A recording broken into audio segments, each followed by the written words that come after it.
Alabanza a Dios. Gloria a Jesús. Bien, hermanos, antes de saludarles quisiera invitarles para leer una porción en la Biblia para que puedan estar cómodos. Hechos de los Apóstoles, capítulo 13, versículo 1 hasta el 5. Quiero hablarles del tema, es tiempo de misiones. Es tiempo de misiones. Había entonces en la iglesia que estaba en Antioquía profetas y maestros.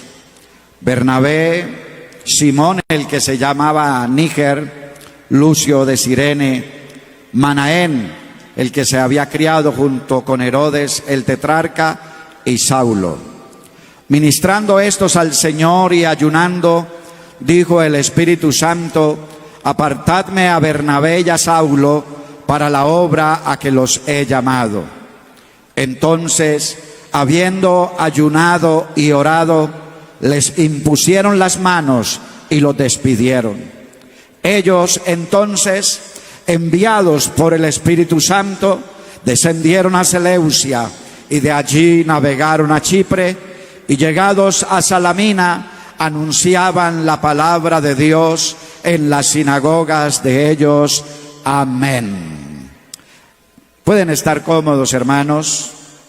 Bueno, quiero expresar mis palabras de saludo al honorable consistorio de ancianos, presidido por nuestro hermano Héctor Campuzano, al obispo director de misiones extranjeras, hermano Vicente Arango, a todo el departamento de misiones extranjeras, asesores, secretarias, a todos los misioneros puestos por Dios en los diferentes países. Un abrazo para todos en el nombre del Señor. Y bueno, hermano Reinel, hermano Álvaro, también mi saludo para ustedes en el nombre de Jesús. A la gerencia de la convención y a todos los hermanos que han estado trabajando arduamente durante meses en pro de este evento, las delegaciones del extranjero, directivos distritales de la Iglesia Pentecostal Unida de Colombia, pastores, esposas, hijos, un saludo para todos en el nombre de Jesús. Las personas que están siguiendo este evento a través de las redes sociales y a toda la Iglesia de Dios en este lugar, un saludo en el nombre de Jesús y un gran abrazo para todos. Los amigos y amigas presentes también son bienvenidos a este lugar. Bien, hermanos, un saludo también, un saludo cristiano de la Iglesia Pentecostal del Nombre de Jesús desde la República Bolivariana de Venezuela para toda la Iglesia de Dios presente en este lugar. Quiero agradecer al honorable consistorio de ancianos por permitirme dirigirme al pueblo de Dios esta mañana. Les cuento, hermano, que la Iglesia Pentecostal del Nombre de Jesús en la República Bolivariana de Venezuela hemos llegado ya a las 245 congregaciones en el país. Este año ya hemos superado los 8,000 bautizados en el nombre del Señor, y de esos 8,000, más de 6,000 son venezolanos nativos.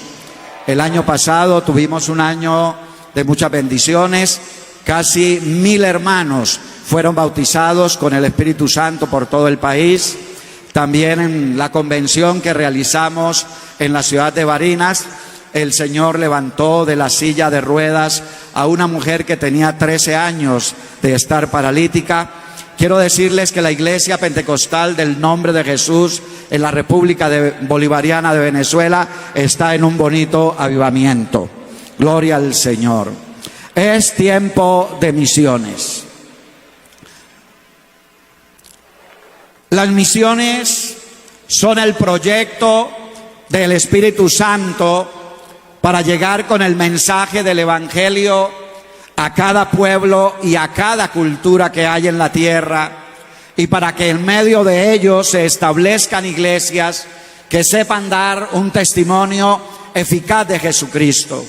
El objetivo principal de la iglesia es hacer la obra misionera Y todos nosotros, como miembros de la iglesia, estamos comprometidos con esa misión: ganar a los perdidos de todo el mundo para el reino de Dios. Oiga esto: ganar a los perdidos de todo el mundo para el reino de Dios. Salvar las gentes en cualquier parte del planeta es lo mismo. No importa el color de piel, no importa el idioma que hablen, no importa ninguna de las diferencias que a veces planteamos nosotros mismos. El objetivo de la iglesia es llevar el mensaje de salvación a todas las naciones sobre el planeta Tierra. Dele alabanza a Dios.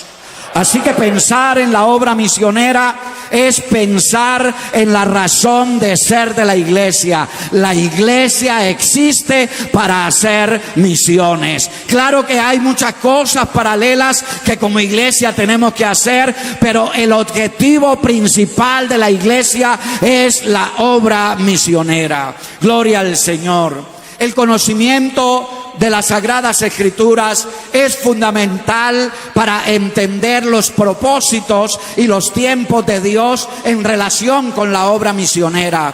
Por esa razón citaremos algunos apartes del libro de los Hechos de los Apóstoles, el cual abarca los primeros 30 años de historia de la Iglesia de Cristo.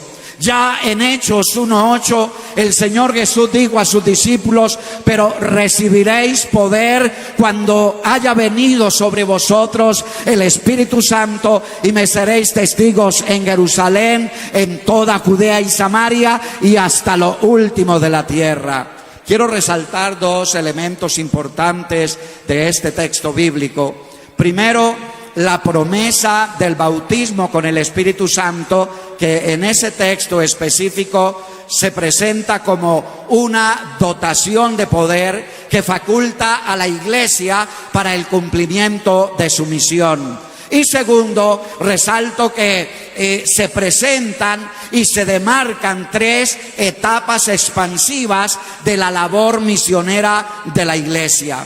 La predicación del Evangelio en Jerusalén, que están narradas desde el capítulo 2 hasta el capítulo 8 del libro de los Hechos. La predicación en toda Judea y Samaria, que se narra desde el capítulo 8 hasta el 12 de los Hechos. Y la predicación hasta lo último de la tierra, que se narra a partir del capítulo 13 al 28 del libro de los Hechos de los Apóstoles. Así que el libro de los Hechos de los Apóstoles, en su desarrollo, plantea la labor misionera de una iglesia que va marchando de forma arrolladora, llena del poder de Dios. Y también el libro de los Hechos nos presenta un progreso constante de la iglesia hacia las misiones mundiales, es decir, Jerusalén, luego toda Judea y Samaria y hasta lo último de la tierra. Desde Hechos capítulo 1 versículo 8 hasta Hechos 13 versículos 4 y 5 hay un desarrollo misionero desde la ciudad de Jerusalén hacia lo último de la tierra. Pero en ese avance es notable la poderosa y permanente intervención del Espíritu Santo, guiando y posibilitando todo ese proceso. Cuando uno lee todo el libro de Hechos, queda claro que hay un avance continuo de la iglesia hacia la misión mundial. Pero ese avance no se da inicialmente por iniciativa propia de la iglesia, sino que ese avance hacia la misión mundial es propiciado y es liderado de forma personal y soberana por el Espíritu Santo. Ya con la muerte del Señor Jesús en la cruz del Calvario, se cierra el periodo de la ley y se inicia una nueva época, la de la gracia. Esta época tiene como meta de parte de Dios la apertura de la salvación hacia el mundo gentil. Esa apertura al mundo gentil responde a los propósitos eternos de Dios con la humanidad. Los primeros 12 capítulos del libro de Génesis nos presentan el contexto bíblico histórico sobre la oportunidad universal de salvación que se predica en el Nuevo Testamento. Pero no solamente esos 12 capítulos del Génesis, también la ley, los profetas, los salmos se unen a esta profecía incomprendida por el pueblo judío de los tiempos bíblicos. Ya desde Génesis 3:15 Dios promete un descendiente de simiente humana que enfrentaría a la serpiente antigua y le aplastaría la cabeza. La afirmación de que sería aplastadas se convierte en una promesa de salvación para toda la humanidad. Un ser humano que enfrentaría a Satanás, lo heriría de muerte y rescataría a la humanidad del poder del yugo de ese tirano. En Génesis 12:3, Jehová le dice a Abraham: y serán benditas en ti todas las familias de la tierra. Y luego en 22:18 le aclara a Abraham y le dice a través de quién será la bendición de carácter universal. En tu simiente serán benditas todas las naciones de la tierra. Y nosotros sabemos que esa simiente es Cristo Jesús, Señor nuestro. Alabanzas a su nombre. A Abraham le toca ser el depositario de las palabras proféticas de Dios, de una bendición a todas las naciones de la tierra. Pero ojo con esto, Dios no escogió a Abraham y a Israel para olvidarse y dejar abandonada para siempre al resto de la humanidad. Dios escogió a Abraham, escogió a Israel, fue justamente para posibilitar y para asegurar la oportunidad de salvación a todas las familias de la tierra en la simiente de Abraham, es decir, en el león de la tribu de Judá. Gloria al Señor. Y en esta perspectiva, la elección de un hombre y la elección de un pueblo entre las naciones, pues eso indica en últimas que los deseos y los propósitos de Dios eran bendecir a todas las naciones, a toda la familia de la tierra.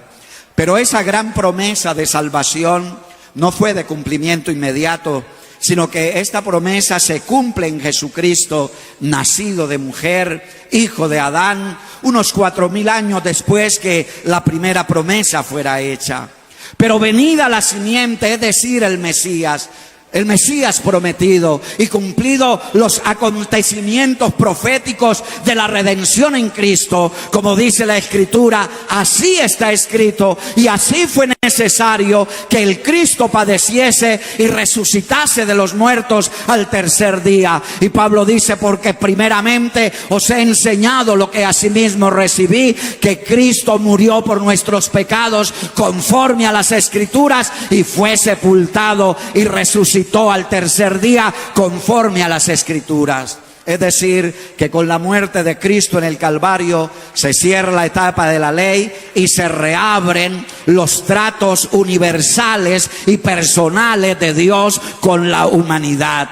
En esta etapa, el propósito de Dios de bendecir a toda la familia de la tierra es a través de su ungido Jesús de Nazaret, y se hace realidad ese propósito a través de la predicación del Evangelio de Jesucristo a todas las gentes en todo el mundo. Gloria a Jesús.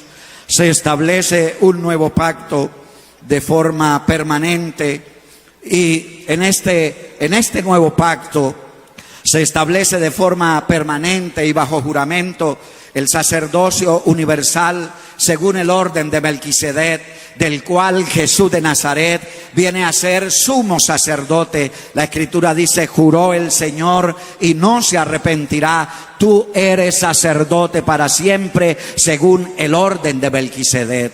Una vez cumplida la profecía y establecido los fundamentos del nuevo pacto, Jesús le dijo a sus discípulos: id por todo el mundo y predicad el evangelio a toda criatura. El que creyere y fuere bautizado será salvo, mas el que no creyere será condenado. Y claro que extrañamente esa misión que se les propone ahora a los discípulos no era para ser desarrollada como en ocasiones anteriores entre los judíos, sino que el resucitado les presenta una nueva misión que es pasmosamente universalista y que además no encuadra en las creencias judías tradicionales. Y Él les advierte y les dice: pero recibiréis poder cuando haya venido sobre vosotros el Espíritu Santo, y me seréis testigos en Jerusalén, en toda Judea, en Samaria y hasta lo último de la tierra. Dele alabanza a Dios. Dele alabanza a Dios.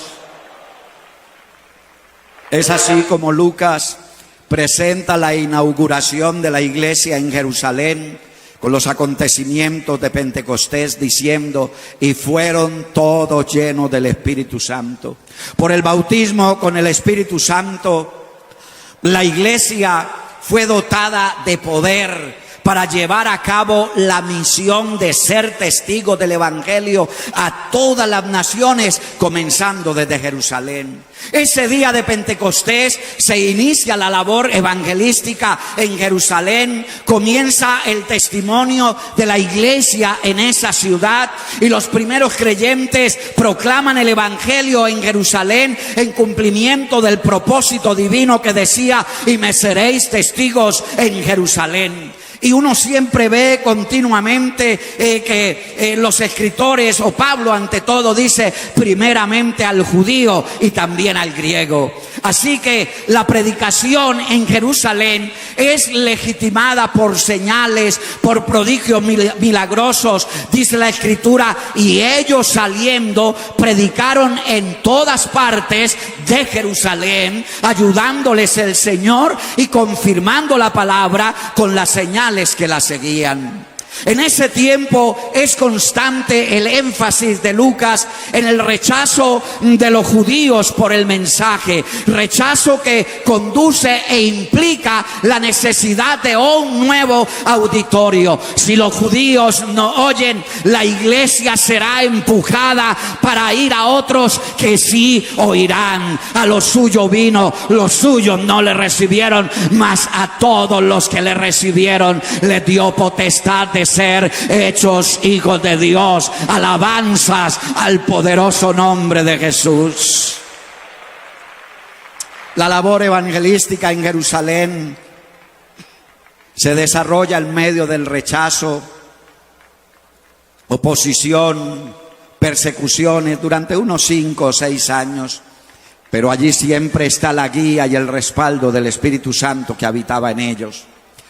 Si ustedes se fijan, siempre aparece el templo de Jerusalén, el lugar de oración donde ellos iban, el lugar donde sucede la sanidad, el milagro de sanidad, el lugar donde el cojo sanado corría y glorificaba a Dios. Ese énfasis de Lucas en el templo simboliza que la misión es en Jerusalén. Pero hay algo que también cuidadosamente introduce Lucas en su narración, y es la participación de los judíos helenistas, lo que en algunas ocasiones él llama los griegos, que en realidad no eran griegos gentiles, sino eran judíos que habían adoptado el idioma griego, se habían amoldado algunos aspectos de la cultura griega, y se les llamaba en la iglesia y entre los judíos se les llamaba los griegos, pero en realidad eran judíos que habían nacido en la diáspora.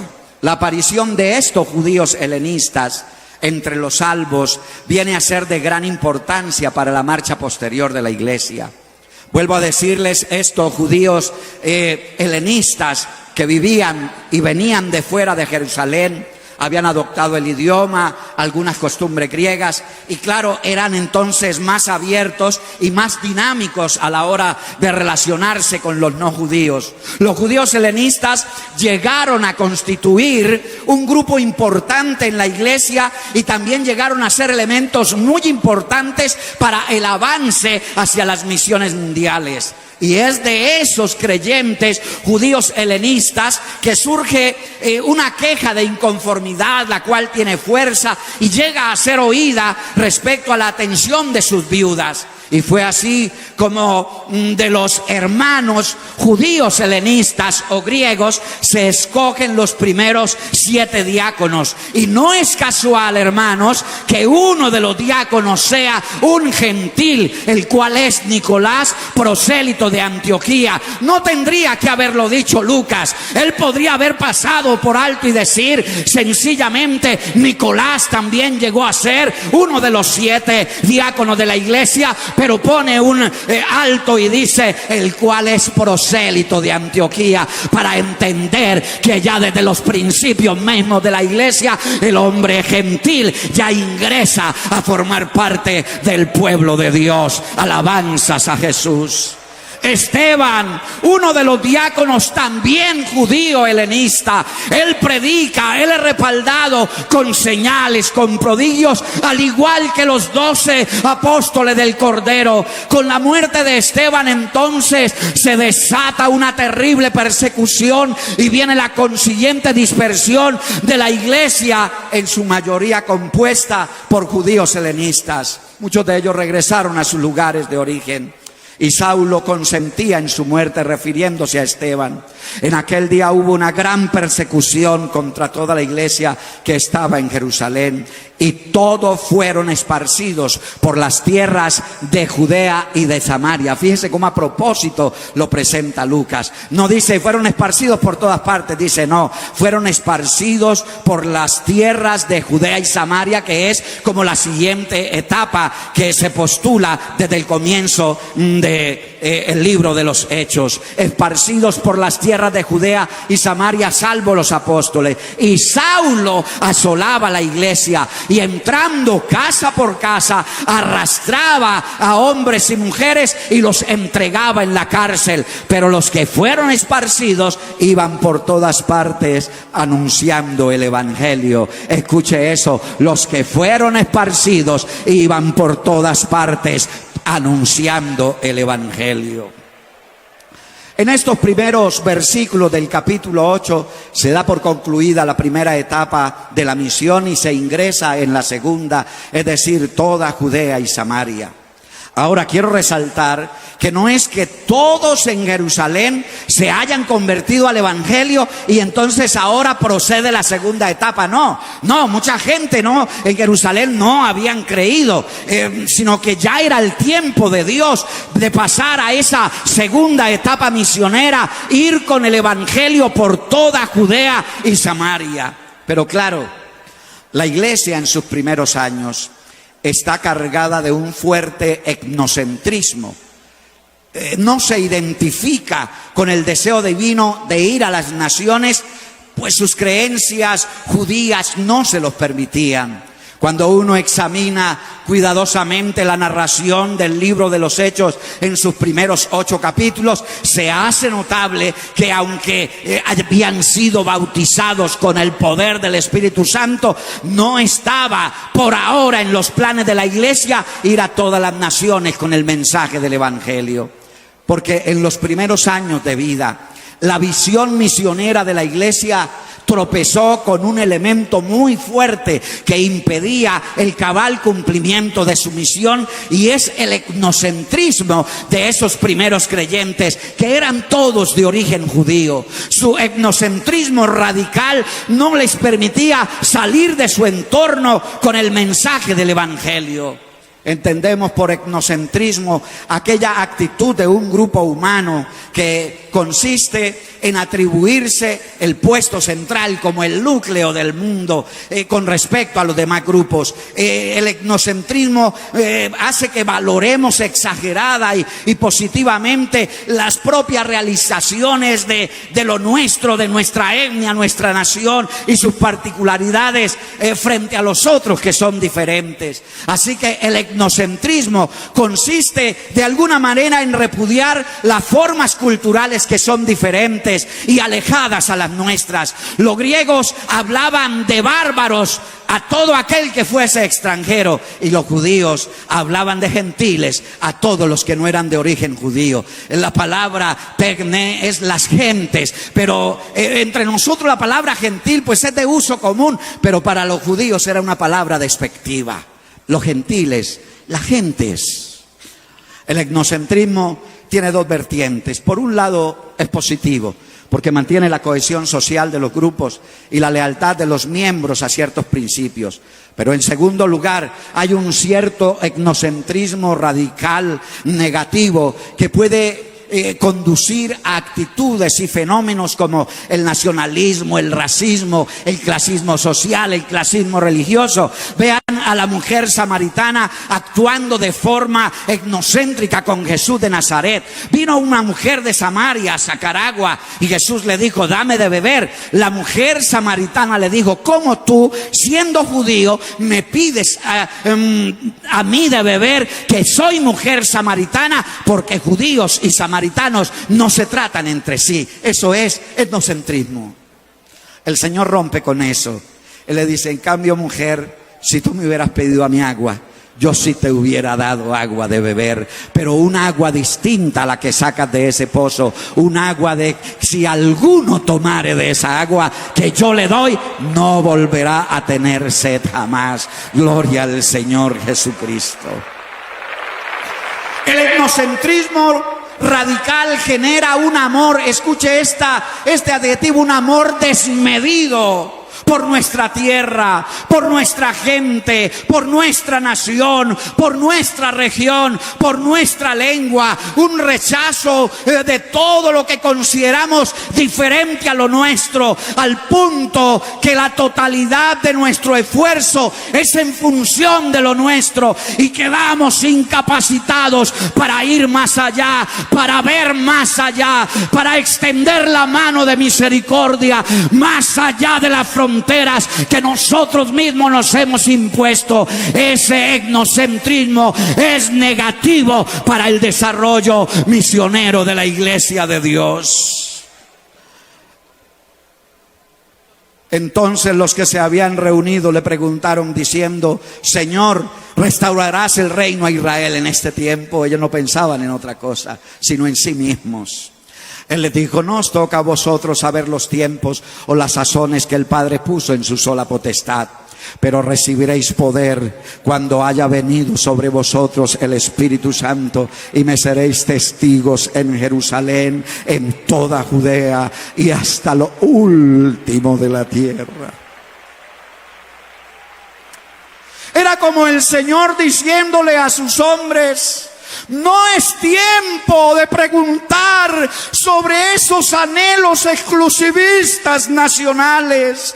Váyanse enterando que hay un propósito divino de más envergadura y más trascendental que la mera restauración del pueblo judío. Es una misión más grande, la de predicar el evangelio de Jesucristo en todas las naciones de la tierra. Gloria a Jesús. La iglesia debe saber que el misionero no representa a su país de origen, representa el reino de Dios. El misionero no va a llevar su cultura, él lleva el mensaje esencial del evangelio. Y Pablo dice: por lo cual, siendo libre de todos, me he hecho siervo de todos para ganar a mayor número. Me he hecho judío, me he hecho a los judíos como judío para ganar a los judíos, a los que están sujetos a la ley, aunque yo no estoy estoy sujeto a la ley como sujeto a la ley, para ganar a los que están sujetos a la ley y a los que están sin ley, es decir, a los gentiles, como si yo estuviera sin ley, no estando yo sin ley, sino bajo la ley de Cristo, para ganar a los que están sin ley. Me he hecho débil a los débiles, para ganar a los débiles. A todos me he hecho de todo, para que de todos modos salve a algunos. Gloria al Señor. Me he hecho de todo, para que de todos modos salve a algunos, y esto hago por causa del Evangelio, para hacerme copartícipe de él. Gloria a Jesús. Podemos decir en cierto grado que los grupos sociales y culturales son etnocéntricos por naturaleza. El Israel de la Biblia es fuertemente etnocéntrico. Y recordemos que la iglesia primitiva está compuesta originalmente del elemento judío. Así que ellos no tomarían la iniciativa de ir a las naciones. Por esa razón es necesario que el Espíritu Santo tome la iniciativa y comienza un proceso de educación misionera para la iglesia. Aparte de ser dotado del Espíritu Santo, la iglesia requería ser inducida y educada por Dios para las misiones mundiales. El etnocentrismo lleva a menospreciar a los otros pueblos y a encerrarse en sí mismo, considerando que todo lo demás no sirve o que está del todo mal. Este etnocentrismo nos conduce a encerrarnos dentro de nuestras propias murallas y a no compartir con otros el Evangelio, porque llegamos como Israel a creer que los tratos de Dios sean solamente para nosotros y que todo lo demás están excluidos e imposibilitados. Cuando nos enfrentamos al problema del etnocentrismo, estamos obligados, a partir del hecho histórico de que el Israel bíblico sí tiene unas prerrogativas especiales de parte de Dios. Y Pablo lo expresa de esta forma en su carta a los romanos, que son israelitas, de los cuales son la adopción, la gloria, el pacto, la promulgación de la ley, el culto y las promesas, de quienes son los patriarcas y de los cuales según la carne vino Cristo, el cual es Dios sobre todas las cosas, bendito por los siglos. Amén. Claro que esas prerrogativas los llevaron a considerar que todas las demás naciones de la tierra estaban olvidadas de Dios. Por tanto, acordaos de que en otro tiempo vosotros los gentiles, en cuanto a la carne, erais llamados incircuncisión por la llamada circuncisión hecha con mano en la carne. En aquel tiempo estabais sin Cristo, alejados de la ciudadanía de Israel, ajenos a los pactos de la promesa, sin esperanza, sin Dios en el mundo. Vosotros que en otro tiempo estabais lejos. Judíos y gentiles eran dos pueblos irreconciliables, tenían murallas de separación entre sí, llenos de enemistades históricas. Es verdad, los gentiles estábamos muy, pero muy lejos de Dios y no teníamos franca entrada en el reino de Dios. Éramos extranjeros, éramos advenedizos, y por esa razón les era incomprensible e intolerable a esos primeros cristianos judíos que a los abominables gentiles también debieran predicarles el mensaje del Evangelio de Jesucristo. Las circunstancias adversas de persecución que vive la iglesia en los días de Saulo son usadas, no que el Espíritu Santo mande persecución, porque Él cuida a la iglesia, Él no la persigue, la persecución viene de otro lado, pero Él sí usa las circunstancias de persecución que se viven en los días de Saulo, y con la finalidad de que la iglesia salga de su entorno, de su etnocentrismo, y que ingrese con el Evangelio en otras etnias diferentes a ellos. Era el momento de ir por toda Judea y Samaria.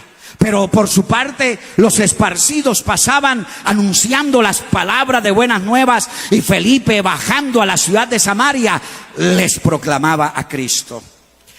Esta segunda etapa se inicia haciendo alusión a los creyentes prófugos de Jerusalén que predican en las regiones a donde han huido para refugiarse. Aclaro esto, no huyeron a comenzar la obra, no fueron enviados en un proyecto de apertura de obra, sino que ellos se fueron huyendo para que no los mataran.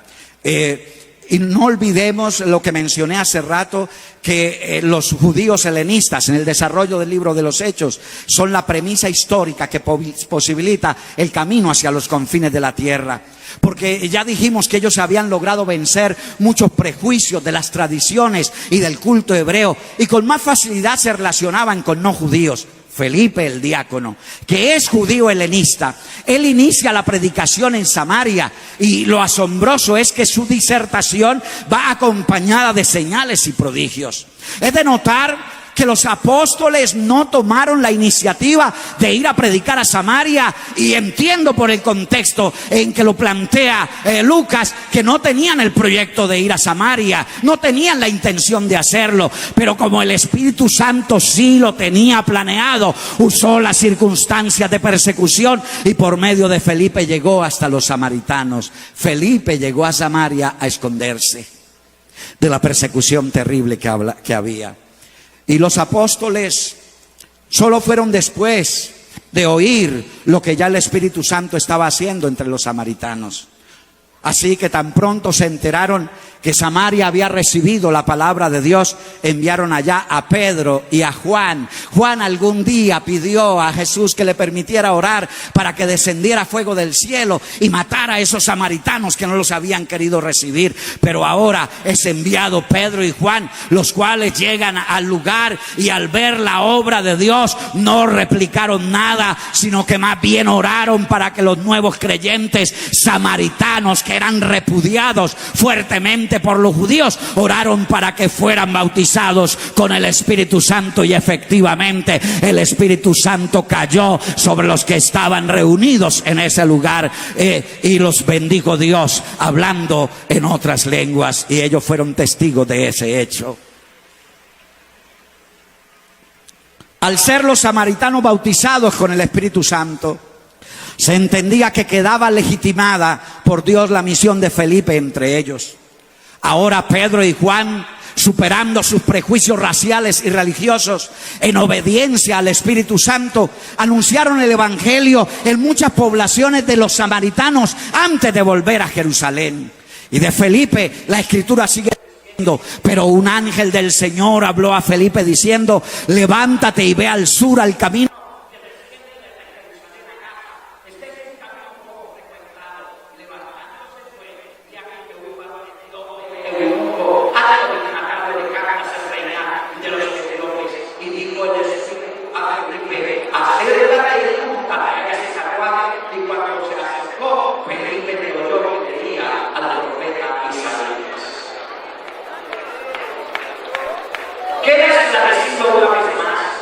que la misión de Felipe entre los no judíos es iniciativa de Dios, no es iniciativa de la evangelista.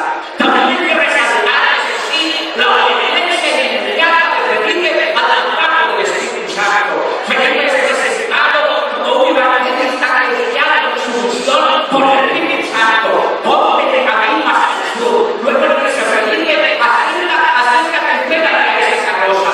Así que el fundamento de esta misión está en la iniciativa divina y en la obediencia de ese hombre llamado por Dios a ese trabajo. El caso de Etíope constituye el segundo relato de la actividad misionera de Felipe, donde la narración se centra en dos puntos. Primero, justificar la misión entre los no judíos y presentar un caso paradigmático de Cristo. El episodio de misión deja ver claramente que el propósito del Espíritu Santo es ir a todas las etnias de la tierra. Y aquí Dios escoge a un Dios, o sea, un hombre de piel negra proveniente de la lejana África, para mostrar que el Evangelio no es la sección de personas.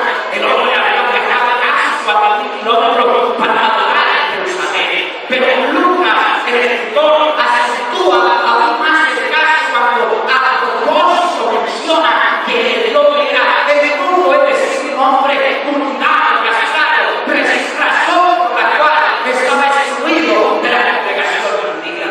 El eunuco era temeroso de Dios y había viajado miles de kilómetros hacia Jerusalén para adorar. Desde la esperanza de hacerse proceso judío. Y ahora regresaba un tanto decepcionado y confundido, leyendo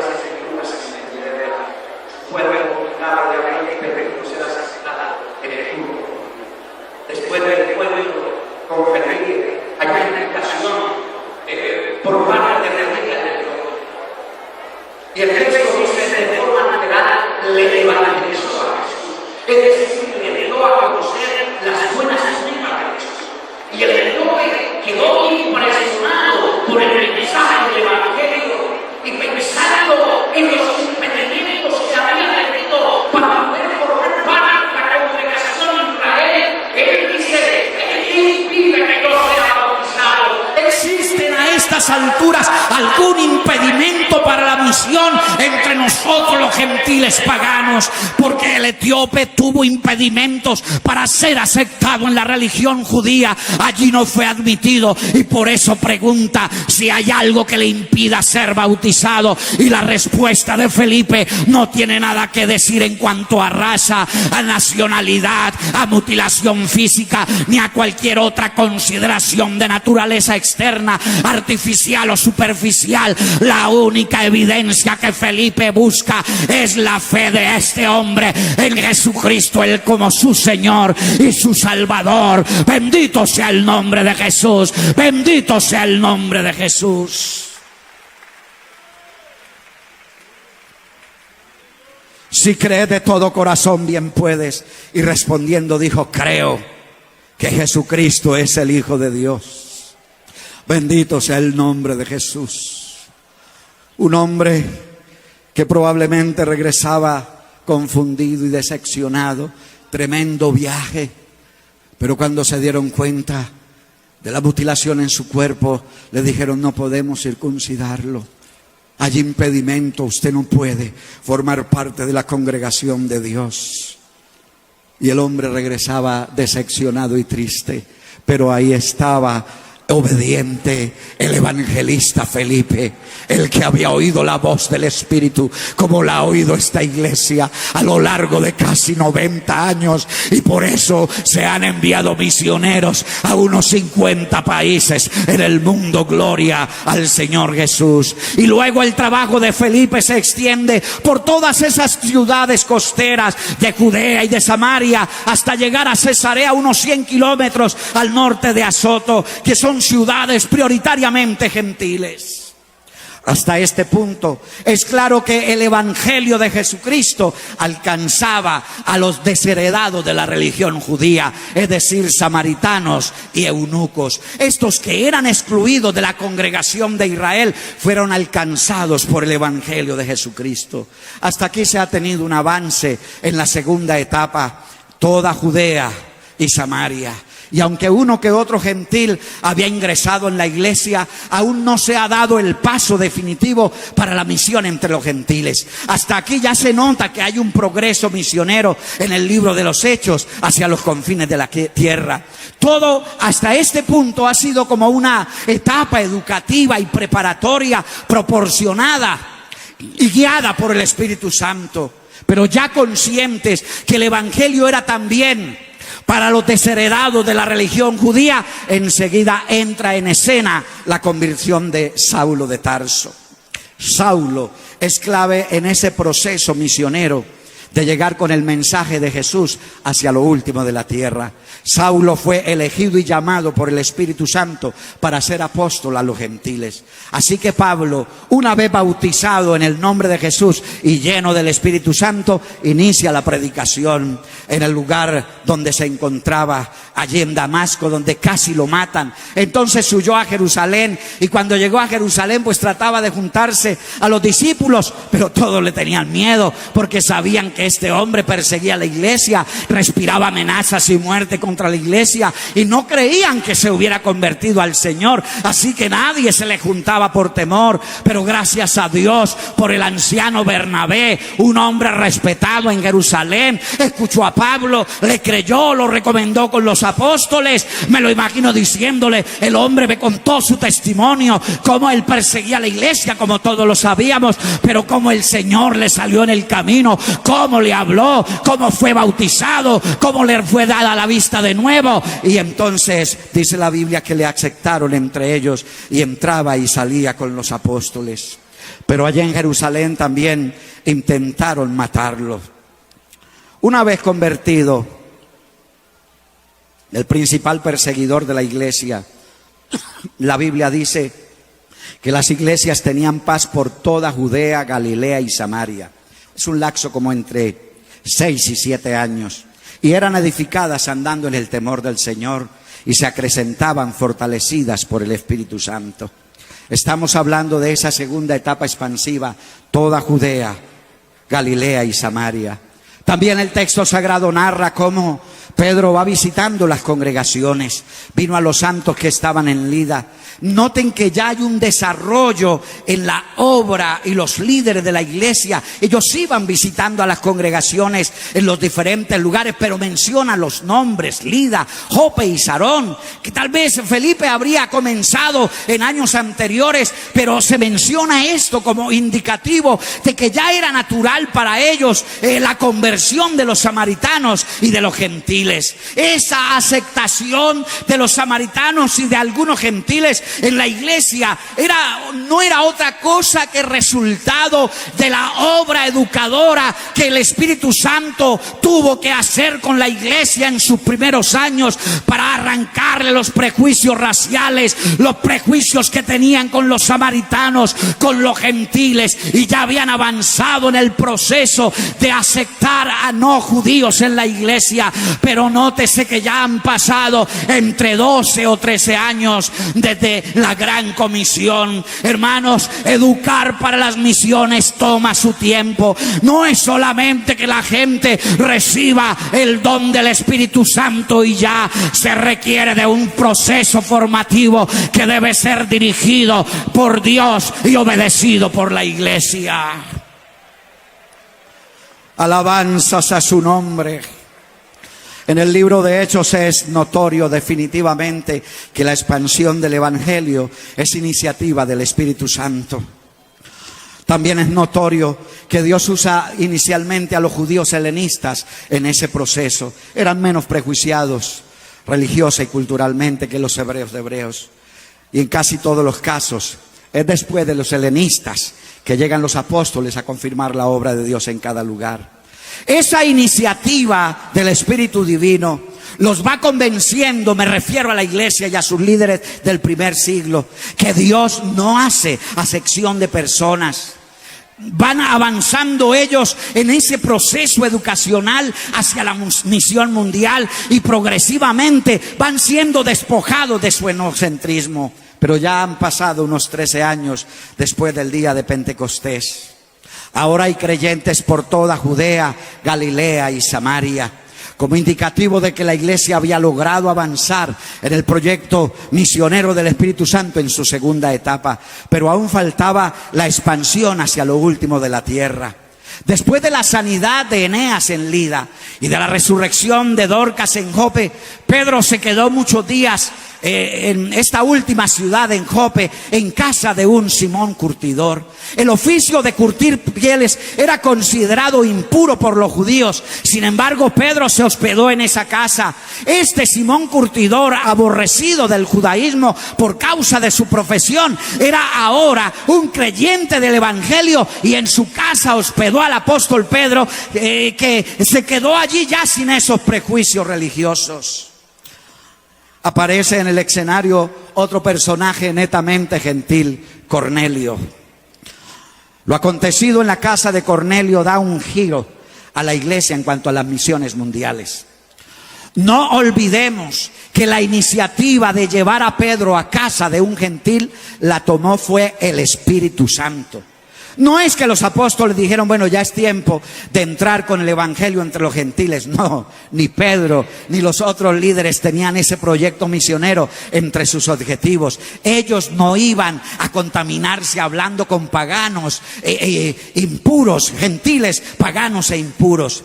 En la narración de lo sucedido en la casa del centurión romano Cornelio, hay un paralelismo de visiones. 2 días antes Cornelio tuvo una visión, ahora es Pedro el que tiene la visión. Pero Cornelio no es un rabino judío, es un oficial del odiado ejército romano. Era un gentil, había conocido el judaísmo, él estaba verdaderamente interesado en el Dios de los judíos, y por eso de forma continua buscaba a Dios en oración, en ayuno y dando dádivas a los judíos. Este hombre probablemente deseaba convertirse al judaísmo y él sacaba tiempo para buscar a Dios. Y un día, mientras oraba y ayunaba, como a eso de las 3 de la tarde, un ángel del Señor se le apareció en visión y le dijo: envía pues hombres a Jope y haz venir a Simón, el que tiene por nombre Pedro, y cuando él llegue te hablará palabras por las cuales serás salvo tú y toda tu casa. Alabanzas al Señor. Sí, alabanzas a su nombre. En ese momento Cornelio designó 2 de sus criados, un soldado también que estaba interesado como él en la fe judía, para que fueran a buscar al hombre llamado Pedro. Ellos no descansaron todo el viaje, cabalgaron toda la noche, cabalgaron al otro día, como pasado el mediodía, les surgía llegar por Pedro. Y ya adentrando la tarde, llegaron a la ciudad de Jope y comenzaron a preguntar por la casa de Simón el curtidor. Recordemos que en la iglesia ya habían aceptado a los samaritanos y a algunos pocos gentiles. Ahora había llegado la hora en el reloj de Dios de aceptar de lleno a los abominables gentiles como objetivo del mensaje evangélico y como candidatos también a la vida eterna. Pero el Espíritu Santo quiere asegurarse de haber quitado de Pedro todo prejuicio religioso, nacional y cultural. Y por último le dio una visión que se repite por 3 veces. Pedro había subido a la azotea para orar cerca del mediodía, y cuando tuvo gran hambre y quiso comer, mientras le preparaban algo de comer, le sobrevino un éxtasis y vio el cielo abierto y que descendía algo como un gran lienzo atado de las 4 puntas, que era bajado a la tierra, en el cual había toda clase de cuadrúpedos terrestres y reptiles y aves del cielo. Y le vino una voz del cielo: levántate, Pedro, mata y come. Entonces Pedro dijo: Señor, no, porque ninguna cosa común o inmunda he comido jamás. Volvió la voz la segunda vez: lo que Dios limpió, no lo llames tú común. Esto se hizo 3 veces y aquel lienzo volvió a ser recogido en el cielo. Pedro estaba perplejo dentro de sí sobre lo que significaría la visión que había visto. Estaba pensando qué querría decirle Dios con esa visión. No entendía. Él era un judío. ¿Será que ahora Dios va a romper con las tradiciones judías y Él quiere que yo me dedique a comer esas cosas y a vivir como cualquier gentil? ¿Qué será lo que Dios tiene? Y entre tanto, los hombres que habían sido enviados por Cornelio llegaron a la puerta de la casa y llamando preguntaron si allí moraba un Simón que tenía por sobrenombre Pedro. Mientras tanto, arriba en la azotea, Pedro, pensativo, no entendía la visión, y antes que subieran a llamarlo, el Espíritu Santo le habló de nuevo: mira, 2 varones te buscan, pero levántate y baja y ve con ellos, no dudando nada, pues yo los he enviado. Alabanzas a Jesús. ¿Quién está tomando decisiones acerca de la misión mundial? La respuesta es obvia: el Espíritu Santo. Las misiones implican un proceso en el que Dios toma su tiempo para ir educando a su pueblo, a sus apóstoles, sobre la necesidad de ir a todas las naciones sin excepción alguna. La visión tiene como objetivo convencer a Pedro de que los gentiles paganos ya no son impuros como ellos habían aprendido en su religión. Si un judío se rozaba con un gentil, él quedaba ceremonialmente inmundo. Él se separaba, él procedía a unos lavamientos. Se hacía un negocio con un gentil y el gentil tenía que darle dinero de regreso, de vueltas. No se lo recibía. El gentil se iba contento pensando que el judío era muy bueno, pero es que él no quería contaminarse con dineros que habían pasado por las sucias manos de un perro gentil. Ese era el tratamiento para el pueblo gentil.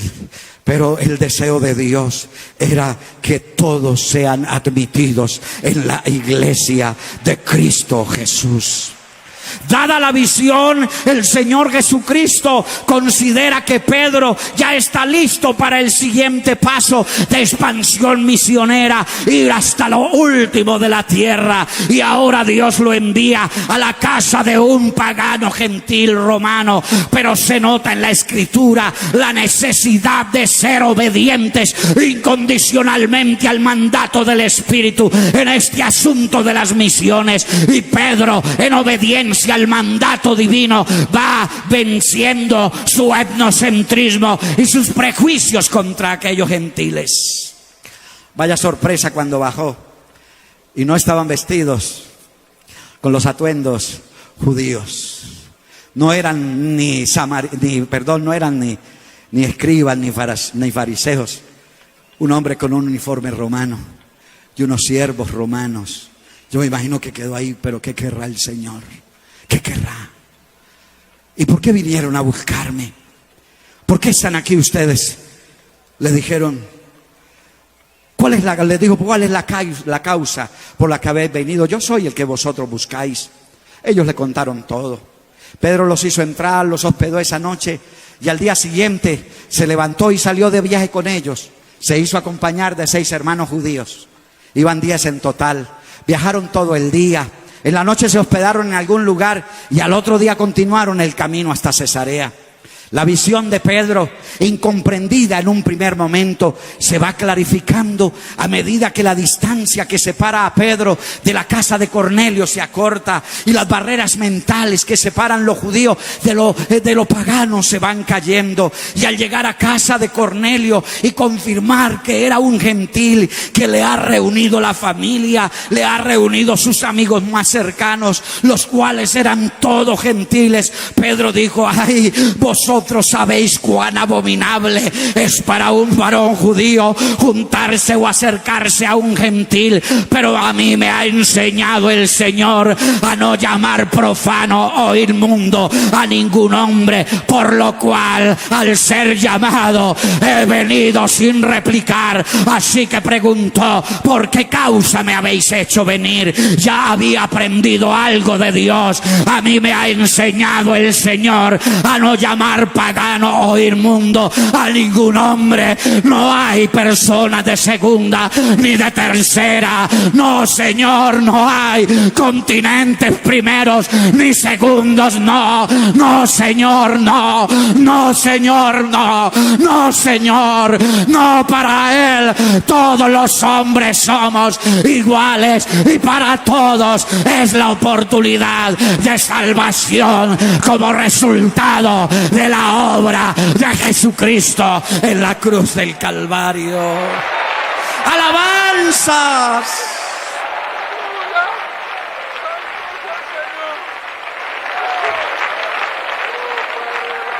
Pedro estaba conmovido por todo aquello. En verdad me percato que Dios no hace acepción de personas. Y les predicó a Cristo. Y mientras Pedro, eso no se lo esperaban ellos, mientras Pedro hablaba estas palabras, hermanos, el Espíritu Santo cayó sobre todos los que oían el discurso. Y los fieles de la circuncisión que habían venido con Pedro se quedaron atónitos de que también sobre los gentiles se derramase el don del Espíritu Santo, porque los oían que hablaban en lenguas y que magnificaban a Dios. ¡Gloria a Jesús! Bautizaron esas personas. Oiga, hermano, cuando Pedro regresó a Jerusalén, estaban enojadísimos. Le dijeron, no, tienes que justificar tu comportamiento. No es admisible que un hombre de la talla tuya, Pedro, se vaya a mezclar con impuros gentiles, que te metiste en la casa de un soldado romano y que le predicaste a puros gentiles y que los bautizaste en el nombre de nuestro propio Mesías. No. Y entonces Lo llamaron, oyeron los apóstoles y los hermanos que estaban en Judea, que también los gentiles habían recibido la palabra de Dios. Y cuando Pedro subió a Jerusalén, disputaban con él los de la circuncisión, diciendo: ¿por qué has entrado en casa de hombres incircuncisos y has comido con ellos? Pedro les relató todo lo que había. Dice, y cuando empecé a hablar, después de que les contó lo de la visión y todo, cuando empecé a hablar a ese grupo de gentiles, cayó el Espíritu Santo sobre ellos, como sobre nosotros al principio, el día de Pentecostés. Si Dios pues les concedió también el mismo don que a nosotros, que hemos creído en el Señor Jesucristo, ¿quién era yo que pudiese estorbar a Dios? Entonces, oídas estas cosas, callaron y glorificaron, diciendo: oiga, de manera que también a los gentiles ha dado Dios arrepentimiento para vida. Dele una alabanza al Señor Jesús, una alabanza para Él. Con la persecución en Jerusalén encabezada por Saulo de Tarso, los creyentes huyeron para refugiarse en diferentes ciudades. Entre esos, algunos se fueron 480 kilómetros al norte de Jerusalén, a la ciudad de Antioquía de Siria.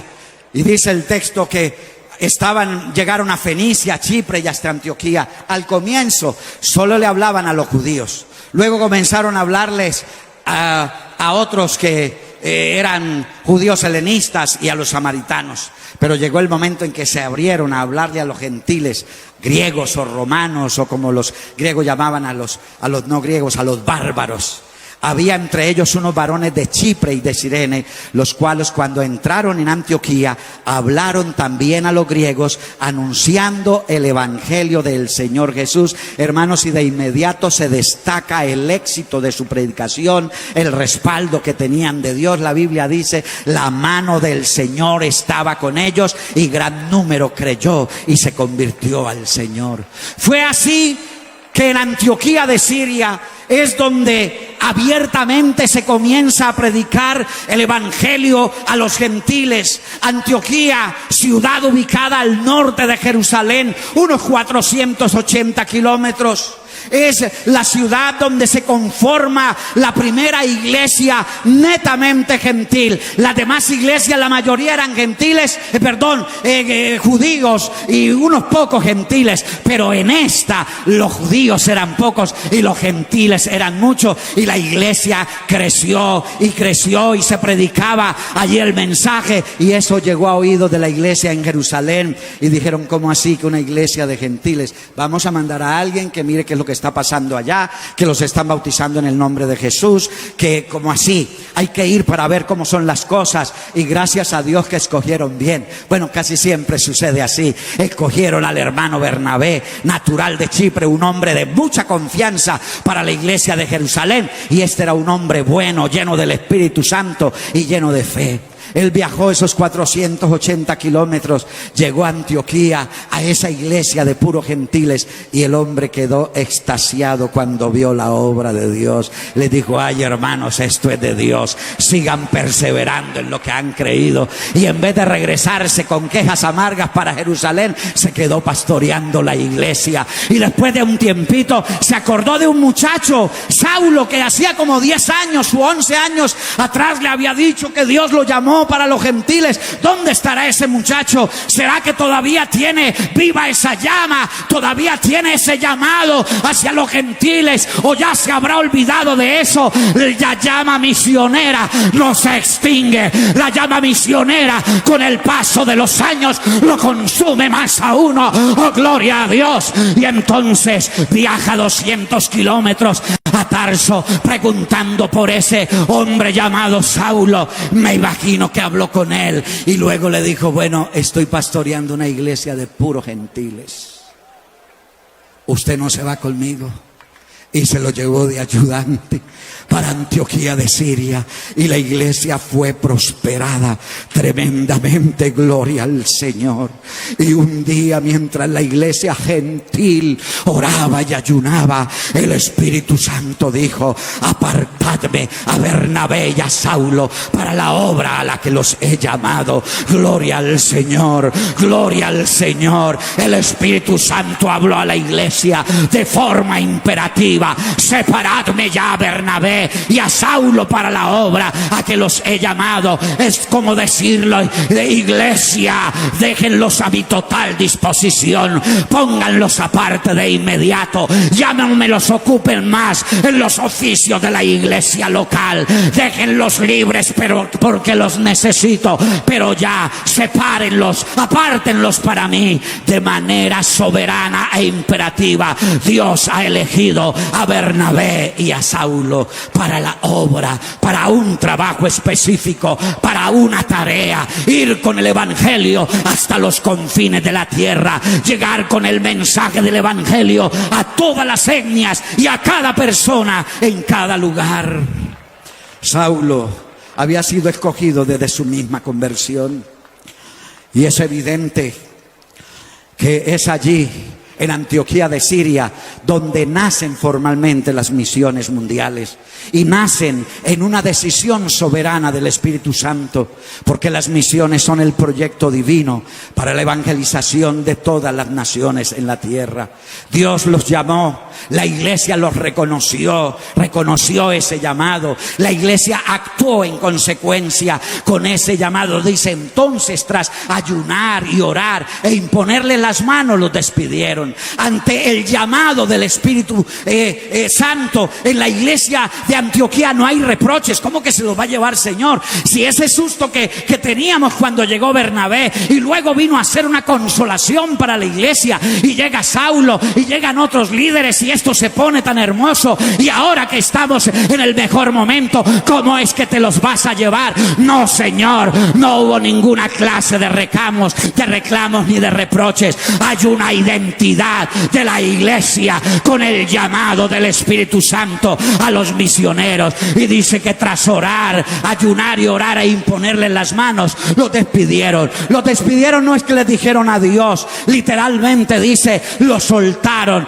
Es decir, la iglesia no los detuvo, la iglesia los desligó de toda responsabilidad y les abrieron el camino para que marcharan. Todos los compromisos que ataban a Bernabé y a Saulo a la iglesia local fueron disueltos y quedaron a disposición del Espíritu Santo, y los dejaron marchar. No los detuvieron, no les estorbaron, sino que les facilitaron las cosas para salir fuera. Gracias, hermanos del consistorio, gracias, iglesia en Colombia, porque se han alineado al llamado de Dios y han apoyado a cada uno de nosotros. Estuve en Argentina casi 9 años, 4 años ahora en la República Bolivariana de Venezuela, y allá ha estado el consistorio, y allá ha estado la iglesia en Colombia, pendiente de sus misioneros por todo el mundo. Gloria a Dios, gloria a Dios, gloria a Dios. Y creo que casi la mayoría de los que estamos en la obra misionera teníamos compromisos en el distrito, en esto, en aquello. Pero cuando el Señor nos llamó, entonces esta sabia iglesia y nuestros apóstoles nos desligaron de todo y nos dijeron: bueno, váyanse, pero no nos mandaron con las manos vacías. ¡Oh, gloria a Dios! ¡Gloria a Dios! ¡Gloria a Dios! Ellos pues por su parte, es decir, Bernabé y Saulo, ahora ya quedan libres. Ya sale la iglesia del contexto del llamado y quedan ellos a disposición. Ahora el asunto es si ellos irán o no irán. Pero el texto dice: ellos por su parte, ellos tomaron la decisión correcta. Pablo era consciente: soy deudor a todos, y ay de mí si no anunciar el evangelio. Es una deuda, es una obligación, es el llamamiento divino y soberano. el que impone esa necesidad, y de parte de ellos, misioneros, le correspondía asumir el llamado, y eso está representado en la actitud de obediencia y sumisión a la guía del Espíritu, que implicaba dejar el calor y la seguridad de la iglesia madre y salir en cumplimiento de una misión. Entonces, dice el texto sagrado, enviados por el Espíritu, descendieron a Seleucia. La iglesia es consciente que los misioneros los llama Dios y los envía Él a la obra misionera, y la iglesia está allí para apoyar la iniciativa divina. El Espíritu Santo llama, el Espíritu Santo envía a sus misioneros, pero algunos, interpretando mal eso, no, a uno lo envía es el Espíritu, se han querido desligar del cuerpo, se han querido salir de la cobertura de autoridad, y yo me voy por cuenta mía, ¿qué me importa lo que digan ahí? Dios me llamó. No, Señor, no es así como funciona en las sagradas escrituras. ¿Cómo pues irán si no fueren enviados? Gracias al Señor, porque hemos sido enviados a las naciones. Alabanzas al nombre de Jesús.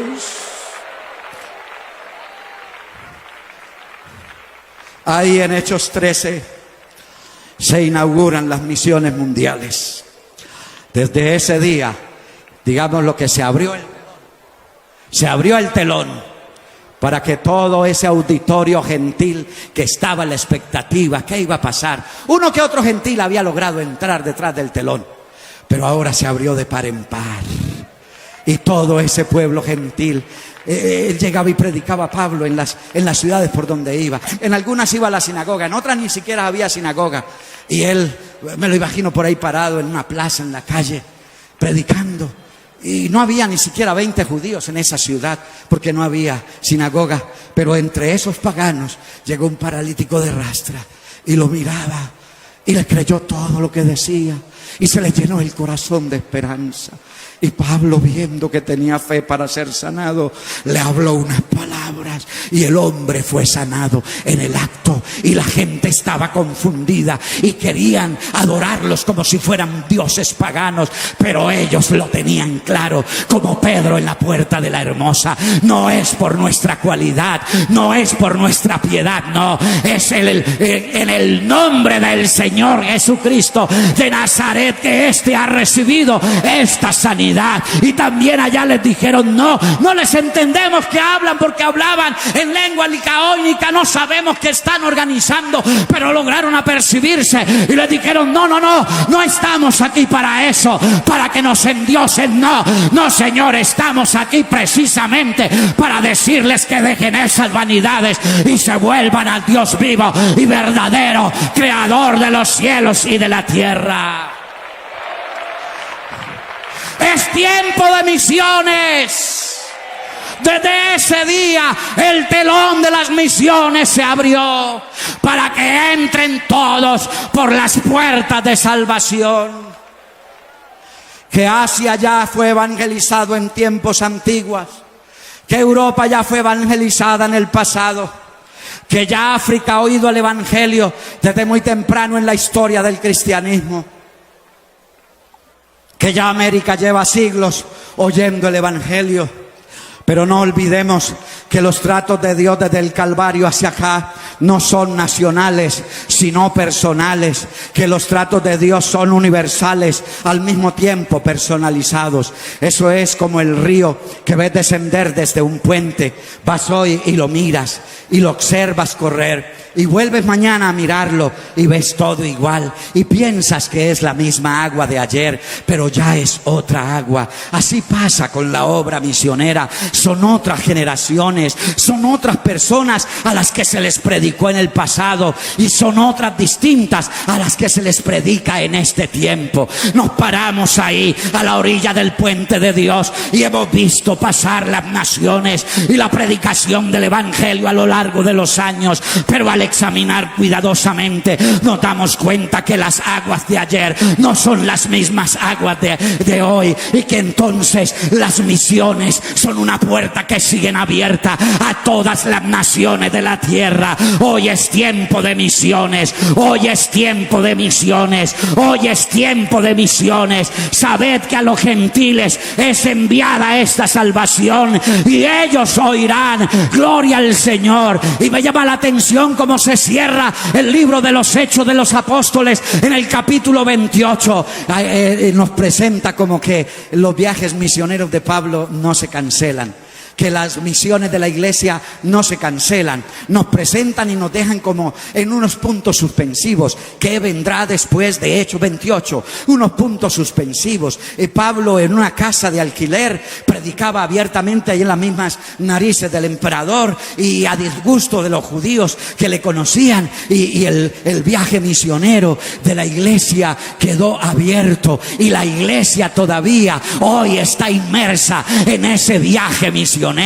Es decir, hoy es día de misiones. Llegarán nuevas oportunidades, llegarán nuevas naciones, nuevos llamados de parte de Dios, nuevas opciones para ir a otros lugares. No es ir por ir, no es ir para decir tenemos tantos, no, es ir porque hay necesidad, es ir porque la gente que se muere sin Cristo se irá al infierno por la eternidad. Es ir no para ganar un estatus, no, Señor, es ir porque amamos verdaderamente a todos los hombres por igual. No me importa, y se lo he dicho al consistorio muchas veces: hermano David, usted quiere ir a tal parte, y yo le digo, yo voy donde Dios me necesite, yo voy donde Dios me necesite, yo quiero estar donde Dios me necesite. No me importa que sea aquí o que sea allá, salvar gente es lo mismo en cualquier parte del mundo. Gloria a Dios.